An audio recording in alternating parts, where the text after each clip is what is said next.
ಆಯ್ತು ಗಿರಿಯ ಮೈ ಚುರುಕಾಯ್ತು ಗಿಳಿಯ ಕೈ ಏಳಿ ಮೇಲೆ ಏಳಿ ಚಿಲಿಪಿಲಿ ಕೇಳಿ ಎಂದಾರ ವಿರಾಯನು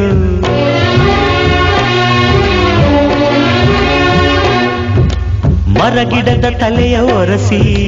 ಹಿಮ ಬಿದ್ದ ನೆಲವ ಗುಡಿಸಿ ಆಹಾ ಹೊಲಗದ್ದೆ ಇನ್ನೂ ಎಂತ ನಿದ್ದೆ ಎಂದ ದಿನ ರಾಯನು ರವಿರಾಯ ನಿನ್ನ ಮನೆ ಕಾಯ ಬಿಡುವೆಂದೋ ನಿನಗೆ ಮಹಾರಾಯ ಧಗ ಧಗ ಉರಿಯುವೆ ಜಗ ಜಗ ಬೆಳಗುವೆ ನೀನು ಬರದೆ ದಿನವಿಲ್ಲ